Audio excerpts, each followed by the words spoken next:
ভুগভুগি সারা রাজ্য জুড়ে। একদিক থেকে দ্রব্যমূল্যের ঊর্ধ্বগতি, সারা রাজ্যে সরকারের নিয়ন্ত্রণের বাইরে বাজার, যারা বড় বড় কথা বলেন, যারা বাজার নিয়ন্ত্রণের জন্য লোক দেখানো অভিযান করেন, আজকে রেশন শপ থেকে শুরু করে বিদ্যুৎ দপ্তর, যে বিদ্যুৎ দপ্তর একদিক থেকে যেমন পরিষেবা বা সরবরাহের ক্ষেত্রে তার ব্যর্থতার নজির গড়ে তুলেছে, জনগণের উপর বিদ্যুৎ মাশুল থেকে শুরু করে নানা ধরনের এই বিদ্যুৎ সরবরাহ করার ক্ষেত্রে যে চার্জ সেখানে বর্ধিত হারে চাপানো হচ্ছে। গত এক মাস ধরে নানা মহল থেকে আমাদের কাছে অভিযোগ আসছে, নানা মহল থেকে আমরা প্রকৃত যে যারা ভোক্তা তাদের উপর যেভাবে বিভিন্ন মাশুলের বা চার্জ হিসাবে যেগুলি সেখানে গ্রহণ করা হচ্ছে বা যেগুলি আদায় করা হচ্ছে, এতে মানুষের নাবিশ্বাস উঠে গেছে। আমরা কিছুদিন আগেও রাজ্য বিদ্যুৎ ব্যবস্থার যে প্রকৃত অবস্থা সেটা তুলে ধরে আমরা যখনই কথা বলতে চাই, যে কোনো দপ্তরের মন্ত্রী, যে কোনো দপ্তরের আধিকারিক অদ্ভুতভাবে আমরা লক্ষ্য করছি, পুর নিগম হোক, রাজ্য মন্ত্রিসভার মন্ত্রী হোক, আমরা চিঠি দিয়ে তাদের সঙ্গে আলোচনার জন্য আমাদের প্রতিনিধি দেখা করার বা সাক্ষাৎকারের যখন আমরা আবেদন করি, তারা প্রস্তুত নয়, তারা কেউ দেখা করতে চায় না। একটা মন্ত্রিসভা বলুন আর বিভিন্ন কর্পোরেশনগুলির যা অবস্থা, তারা কেউ আজকে উত্তর দিতে চান না, জবাব দিতে চান না। না মন্ত্রিসভা উত্তর দেয়, না কর্পোরেশনগুলি তারা কেউ উত্তর দেয়। জনগণের দিন দিন তাদের যে অত্যাচার, অবিচার, অনৈতিকতার এটা সীমাহীন অবস্থায় গিয়ে পৌঁছেছে। তাই আমরা বসে থাকতে পারি না। এই ওবিসি এসসি কর্পোরেশনে একটা দুর্নীতির আখড়ায় পরিণত করেছে, চূড়ান্ত অনিয়ম। কিন্তু ওবিসি মন্ত্রীকে আমরা জানানো সত্ত্বেও উনি আজকে গত প্রায় 20 দিন হয়ে গেছে উনি আমাদেরকে সাক্ষাৎকারের সময় দিতে চান না। ওনার অফিস থেকে জানানো হলো যে স্পেশাল সেক্রেটারি আছে, ওনার সঙ্গে কথা বলুন। স্পেশাল সেক্রেটারির সঙ্গে যোগাযোগ করেও ওনার কাছ থেকেও সাক্ষাৎকারের সময় পাওয়া যাচ্ছে না। তাই আমরা বাধ্য হয়ে আগামী 29 তারিখে ওবিসি কর্পোরেশন, এসসি কর্পোরেশনে আমরা ঘেরাও কর্মসূচি হাতে নিয়েছি। আমাদের ওবিসি ডিপার্টমেন্ট, এসসি ডিপার্টমেন্ট একযোগে এই কর্মসূচিতে তারা 29 তারিখে এই কর্পোরেশন অফিসের সামনে যেমন তারা যাবেন, সাথে সাথে এই বিদ্যুৎ দপ্তর একটা যন্ত্রণার কেন্দ্ররূপে আজকে, আমি গত কয়েকদিন আগে শুনেছি বিদ্যুৎ মন্ত্রী বলছেন যে এর দায়ভার তো বিদ্যুৎ দপ্তরের নয়।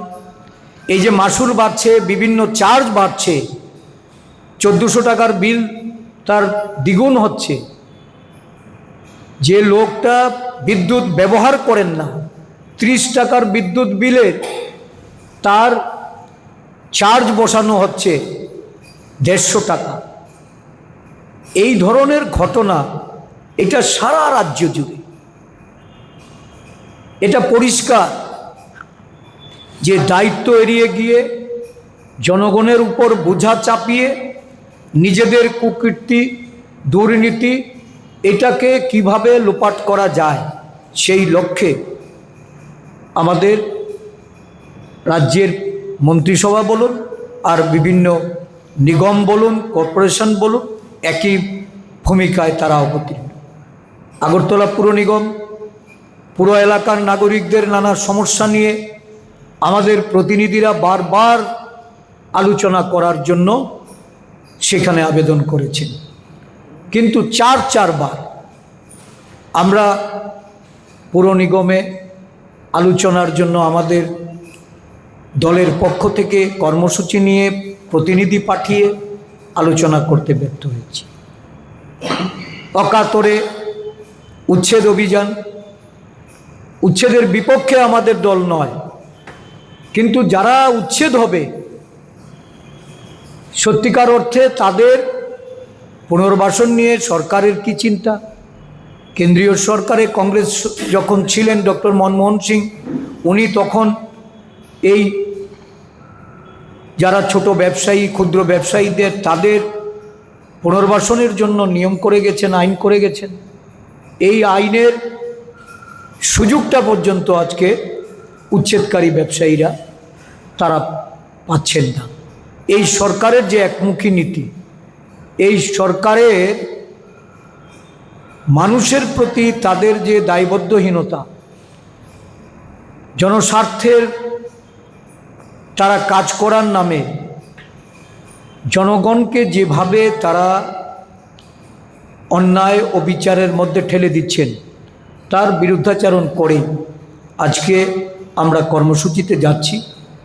এবং আগামী 2 তারিখে আমরা এই রাজ্যের বিদ্যুৎ ব্যবস্থার যে বিপর্যস্ত অবস্থা, একদিক থেকে যেমন সরবরাহ মুক্ত উপরে পড়েছে, আরেক দিক থেকে বলা যায় মানুষের উপর তারা যেভাবে মাসুল বৃদ্ধি করে, বিভিন্ন চার্জ বৃদ্ধি করে একটা বিরাট অঙ্কের বোঝা চাপিয়ে দিচ্ছেন, তার বিরুদ্ধে আমরা গণধর্ণা সংগঠিত করব। রাজ্য জুড়ে গণধর্ণা চলবে 1.5 মাস ব্যাপী। দ্রব্যমূল্যের দাম বৃদ্ধি, বেকারত্ব, মানুষের কর্মসংস্থান, শিক্ষা, স্বাস্থ্য, বিদ্যুৎ, পানীয় জল নিয়ে সারা রাজ্যব্যাপী এই সরকারের ব্যর্থতা নিয়ে আমাদের এই গণধর্ণা কর্মসূচি আমরা সংগঠিত করব। একদম তৃণমূল স্তর থেকে সারা রাজ্যব্যাপী এই কর্মসূচি আমরা বাস্তবায়িত করব। প্রদেশ কংগ্রেসের পক্ষ থেকে রাজ্যের সমস্ত অংশের জনগণের তাদের আমরা সহযোগিতা চাইছি। আমরা চাইছি এই রাজ্যে পরিবর্তনের লক্ষ্যে, কারণ এই সরকার সম্পূর্ণ ব্যর্থ। এই সরকার জনসেবা দিতে তারা যেমন নজিরবিহীন ব্যর্থতা, আইন শৃঙ্খলার ক্ষেত্রেও তাদের ব্যর্থতা, মানুষের জননিরাপত্তা আজকে প্রশ্নচিহ্নের মুখে এসে দাঁড়িয়েছে। এই রাজ্যের মানুষকে যদি বাঁচিয়ে রাখতে হয়, মানুষের তার অর্থনৈতিক, সামাজিক এবং রাজনৈতিক অধিকার যদি তার পুনঃপ্রতিষ্ঠা করতে হয়, তাহলে এই সরকারের পরিবর্তনের জন্য আমাদের সকলকে ঐক্যবদ্ধভাবে পথে নামতে হবে। আমি আহ্বান রাখছি প্রদেশ কংগ্রেসের পক্ষ থেকে সকলকে এগিয়ে এসে আমাদের এই গণ আন্দোলনগুলিকে সংগঠিত করার জন্য। বিশেষ করে যারা আমাদের মিডিয়া বন্ধুরা আছেন, আমি তাদের কাছেও আবেদন করব, আপনাদের প্রতিও অবিচার হচ্ছে। বিভিন্ন সময়ে আমরা লক্ষ্য করেছি সাংবাদিকরা যেমন আক্রান্ত হন, সাংবাদিকদের তাদের পেশাগত দায়িত্ব পালনের ক্ষেত্রেও নানা প্রতিবন্ধকতা। এর থেকে পরিত্রাণ পেতে আসুন সকলে মিলে আমরা এই সরকারের পরিবর্তনের জন্য গণ আন্দোলন আমরা সংগঠিত করি। আমার বলার এইটুকুই ছিল। আমি আশা করব যে আমরা 2 তারিখ থেকে শুরু করতে যাচ্ছি। এটা আমাদের সর্বভারতীয় কর্মসূচি, এটা 1.5 মাস ব্যাপী এই কর্মসূচি। বিভিন্ন রাজ্যে এটা শুরু হয়েছে গতকাল থেকে। আমরা আমাদের যেহেতু ব্যাক টু ব্যাক কিছু প্রোগ্রাম প্রি অ্যারেঞ্জ করা ছিল, এই কর্মসূচিগুলি আমরা সম্পন্ন করে আগামী 2 তারিখ থেকে আমরা বিভিন্ন জেলা, ব্লক এবং মণ্ডল স্তরে এই কর্মসূচি আমরা সংগঠিত করব। এটা শিক্ষা, স্বাস্থ্য, কর্মসংস্থানের লক্ষ্যে, যদিও আমরা এটার নাম দিয়েছি পড়াই, কামাই এবং দাবাই।